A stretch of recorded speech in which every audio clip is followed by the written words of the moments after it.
So I used to race amateur motocross, and we used to travel and go to different places. I had gotten in a car accident and was kind of sitting around, and we had a lot of time to think while I was recovering. We needed to do something to make money, so we decided to start printing off flyers. That's how we got started. We started off snow plowing, mowing, just basically whatever it took to make money.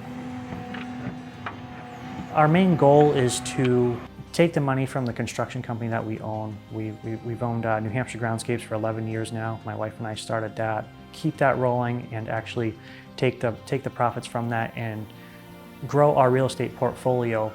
We want to do about 100 units a year, kind of help families get into some affordable housing. We bought our first house to the right of myself in Chichester. We bought the house with 13.5 acres. We subdivided. We were able to get 2 parcels on the same property. We sold the first house. We moved to Gilmanton, New Hampshire. We bought a Fannie Mae property. We fixed it up, and we lived in there for 2 years to avoid capital gains tax. We then bought a 5th-wheel camper. We moved to our property in Chichester, which has a 30 by 40 garage.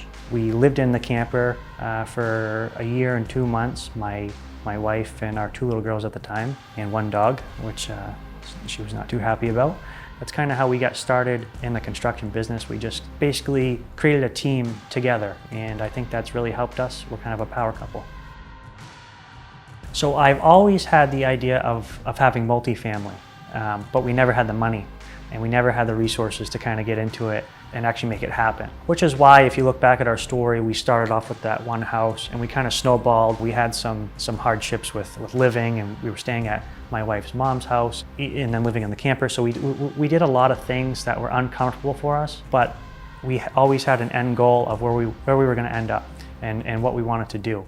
So I think that having the same goal together as a couple was huge for us, because she never gave me a hard time on what I was doing. We always go make money with the business, and at the same time we were always leveraging real estate to get to the next point.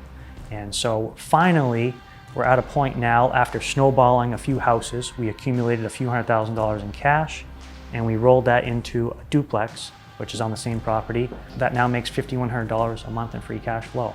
And that's money we don't have to work for. And so the goal is to get a lot of those, thousands of units. That way there we can enjoy each other's company and spend time with my kids, go to Disney, do what we want to do.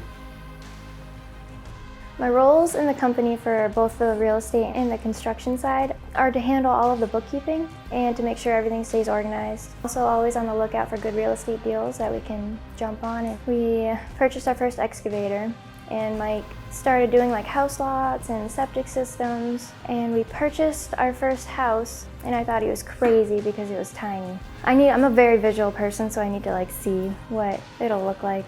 And he just totally had the vision of what it would look like when it was done. And he remodeled our first little house into this perfect little house for our first child, because we were having a baby. So we're looking for accredited investors to kind of help us join our journey to do a minimum of 100 units per year, and sky's the limit. So thousands of units is what the end goal is, and then miscellaneous flips and fixes along the way. That's going to help us reach our goal to where we want to go.